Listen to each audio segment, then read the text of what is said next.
ಇನ್ನು ನಿನ್ನೆ ತಾನೇ ಒಂದು ವರ್ಷವನ್ನ ಪೂರೈಸಿರುವಂತಹ ಸರ್ಕಾರದ ವಿರುದ್ಧವಾಗಿ ಇವತ್ತು ಕೂಡ ಬಿಜೆಪಿ ಹಲವು ಆರೋಪಗಳನ್ನ ಮಾಡಿದೆ. ಆದರೆ ಸಿಎಂ ಸಿದ್ದರಾಮಯ್ಯನವರು ಇದಕ್ಕೆಲ್ಲ ತಿರುಗೇಟನ್ನ ಕೊಡುವ ಪ್ರಯತ್ನ ಪಡ್ತಾ ಇದ್ದಾರೆ. ಮತ್ತೊಂದು ಕಡೆ ಜೂನ್ 4ರ ಬಳಿಕ ರಾಜ್ಯದಲ್ಲಿ ಬದಲಾವಣೆ ಆಗುತ್ತೆ ಅನ್ನುವಂತ ಬಿಜೆಪಿ ನಾಯಕರ ಮಾತು ಇವತ್ತು ಕೂಡ ಮುಂದುವರೆದಿದೆ.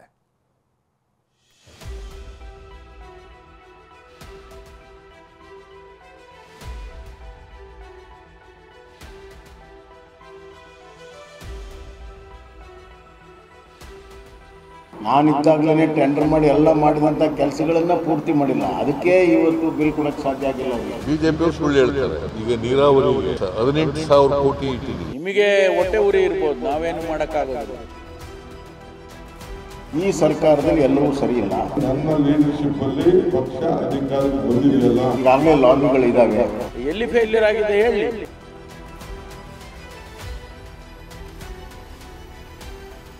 ಬಿಜೆಪಿ ಕಾಂಗ್ರೆಸ್ ಮಧ್ಯೆ ಸಾಧನೆ ವರ್ಸಸ್ ಶೂನ್ಯ ಫೈಟ್. ಅಭಿವೃದ್ಧಿಯಾಗಿಲ್ಲ ಎಂದ ಬಿಜೆಪಿ, ಬರೀ ಸುಳ್ಳು ಎಂದ ಸಿಎಂ. ರಾಜ್ಯ ಕಾಂಗ್ರೆಸ್ ಸರ್ಕಾರ 1 ವರ್ಷ ಪೂರೈಸಿದೆ. 1 ವರ್ಷ ಸಂಭ್ರಮದಲ್ಲಿರೋ ಕಾಂಗ್ರೆಸ್ ಸರ್ಕಾರ ಗ್ಯಾರಂಟಿ ಗುಣಗಾನದ ಜೊತೆಗೆ ಅಭಿವೃದ್ಧಿಯನ್ನು ಮಾಡ್ತೀವಿ ಅಂತ ಬೆನ್ನು ತಟ್ಕೊಳ್ತಿದೆ. ಆದರೆ ಬಿಜೆಪಿ ನಾಯಕರು ಕಾಂಗ್ರೆಸ್ ಸರ್ಕಾರದ ಸಾಧನೆ ಶೂನ್ಯ ಅಂತ ಕುಟುಕಿದ್ರು.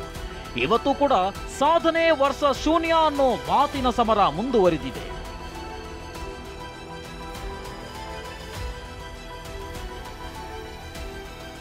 ಸರ್ಕಾರದ ವಿರುದ್ಧ ಆರೋಪಗಳ ಸುರಿಮಳೆಗೈದ ಮಾಜಿ ಸಿಎಂ ಬೊಮ್ಮಾಯಿ ಕಾಂಗ್ರೆಸ್ನವರು ಕಲ್ಯಾಣ ಕರ್ನಾಟಕ ಭಾಗವನ್ನ ಸಂಪೂರ್ಣ ನಿರ್ಲಕ್ಷ್ಯ ಮಾಡಿದ್ದಾರೆ ಅಂತ ಆರೋಪಿಸಿದ್ರು. ಇದಕ್ಕೆ ತಿರುಗೇಟು ಕೊಟ್ಟ ಸಿಎಂ, ಬಿಜೆಪಿಯವರು ಸುಳ್ಳು ಹೇಳ್ತಾರೆ, ನೀರಾವರಿಗೆ 18,000 ಕೋಟಿ ಕೊಟ್ಟಿದ್ದೇವೆ ಅಂತ ಹೇಳಿದ್ರು. ಅತ್ತ ಗೃಹ ಸಚಿವ ಪರಮೇಶ್ವರ್ ಮಾತನಾಡಿ, ಎಲ್ಲಿ ಫೇಲ್ಯೂರ್ ಆಗಿದೆ ಅನ್ನೋದನ್ನ ಹೇಳಿ ಅಂತ ಸವಾಲೆಸೆದ್ರು. 1 ವರ್ಷ ಮುಗಿಸಿದ್ದಾರೆ. ನೀವೇ ಹೇಳಿ, ಕಲ್ಯಾಣ ಕರ್ನಾಟಕಕ್ಕೆ ಏನಾದ್ರೂ 1 ವರ್ಷದಲ್ಲಿ ಕೆಲಸಗಳನ್ನು ಪ್ರಾರಂಭ ಮಾಡಿದ್ದಾರೆ. ನಾವು ಇಟ್ಟಂಥ 5,000 ಕೋಟಿ ಕೂಡ, ನಮ್ಮ ಮೊದಲು ಇಟ್ಟ 3,000 ಕೋಟಿ ಕೂಡ ಇನ್ನೂ ಪೂರ್ಣ ಖರ್ಚು ಮಾಡಿಲ್ಲ. ನಾನಿದ್ದಾಗಲೇ ಟೆಂಡರ್ ಮಾಡಿ ಎಲ್ಲ ಮಾಡಿದಂಥ ಕೆಲಸಗಳನ್ನ ಪೂರ್ತಿ ಮಾಡಿಲ್ಲ. ಅದಕ್ಕೆ ಇವತ್ತು ಬಿಲ್ ಕೊಡಕ್ಕೆ ಸಾಧ್ಯ ಆಗಿಲ್ಲ ಅವ್ರಿಗೆ. ಅವರು ಬಿಜೆಪಿಯವರು ಸುಳ್ಳು ಹೇಳ್ತಾರೆ, ನೀವು ಸುಳ್ಳು ಹೇಳ್ತೀರಾ. ಬಿಜೆಪಿಯವರು ಸುಳ್ಳು ಹೇಳ್ತಾರೆ, ನೀವು ಅವ್ರು ಸುಳ್ಳು ಹೇಳ್ತಾರೆ. ಈಗ ನೀರಾವರಿಗೆ 16,000 ಕೋಟಿ ಇತ್ತು, ಕಳೆದ ವರ್ಷ 18,000 ಕೋಟಿ ಇಟ್ಟಿದ್ದೀವಿ, ಖರ್ಚು ಮಾಡಿದ್ದೀವಿ. ಕಮ್ಮಿನ ಜಾಸ್ತಿನ? ಏನು ಮಾಡಿಲ್ಲ ಅಂತಂದ್ರೆ ನಿಮಗೆ ಹೊಟ್ಟೆ ಉರಿ ಇರ್ಬೋದು, ನಾವೇನು ಮಾಡೋಕ್ಕಾಗೋದಿಲ್ಲ. ನಾವು ಜನ ಸಮುದಾಯಕ್ಕೆ, ಬಡವರಿಗೆ ನಾವು 5 ಗ್ಯಾರಂಟಿಗಳನ್ನು ಏನು ಕೊಟ್ಟಿದ್ದೇವೆ, ಬಡ ಜನರಿಗೆ ಅನುಕೂಲ ಆಗಲಿ ಅಂತ ಕೊಟ್ಟಿದ್ದೇವೆ.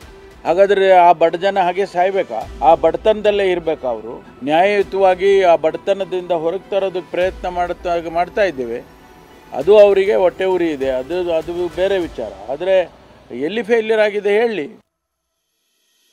ಹೀಗೆ ಕಾಂಗ್ರೆಸ್ ಸರ್ಕಾರ ಸಂಭ್ರಮಾಚರಣೆ ನಡೆಸುತ್ತಿರುವಾಗಲೇ ಬಿಜೆಪಿ ನಾಯಕರು ಹೊಸ ಶಾಕಿಂಗ್ ಹೇಳಿಕೆ ಕೊಟ್ಟಿದ್ರು. 1 ವರ್ಷದಲ್ಲಿ ಏನೂ ಅಭಿವೃದ್ಧಿಯಾಗಿಲ್ಲ. ಲೋಕಸಭೆ ಚುನಾವಣೆ ಬಳಿಕ ಏಕನಾಥ್ ಶಿಂದೆ ಹೇಳಿದ್ದು ಸತ್ಯವಾಗುತ್ತೆ.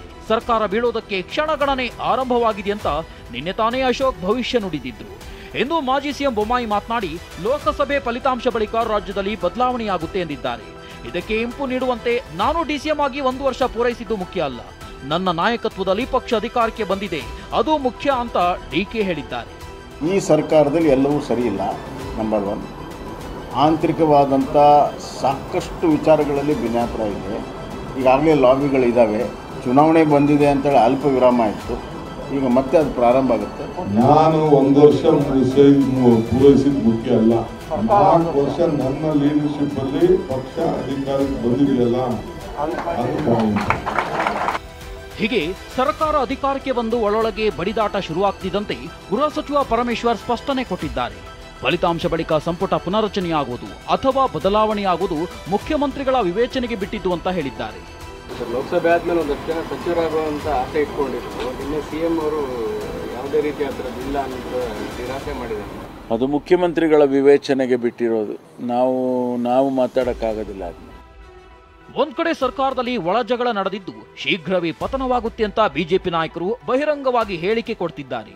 ಅತ ನಮ್ಮಲ್ಲಿ ಅಂಥದ್ದೇನೂ ಇಲ್ಲ, ಒಟ್ಟಾಗಿ ಹೋಗ್ತಿದ್ದೀವಿ, ಅಭಿವೃದ್ಧಿ ಮಾಡ್ತಿದ್ದೀವಿ ಅಂತಿದ್ದಾರೆ. ಆದರೆ ರಾಜ್ಯದಲ್ಲಿ ಸಂಪೂರ್ಣ ಬಹುಮತದೊಂದಿಗೆ ಅಧಿಕಾರಕ್ಕೆ ಬಂದಿರುವ ಕಾಂಗ್ರೆಸ್ ಸರ್ಕಾರದಲ್ಲಿ ಜೂನ್ 4ರ ನಂತರ ಅದೇನು ಬದಲಾವಣೆಯಾಗುತ್ತೋ, ಅದ್ಯಾವ ಹೊಸ ಅಧ್ಯಯನ ಶುರುವಾಗುತ್ತೋ ಲೋಕಸಭೆ ಚುನಾವಣೆ ಫಲಿತಾಂಶದ ಬಳಿಕವೇ ಗೊತ್ತಾಗಲಿದೆ. Bureau report, TV9.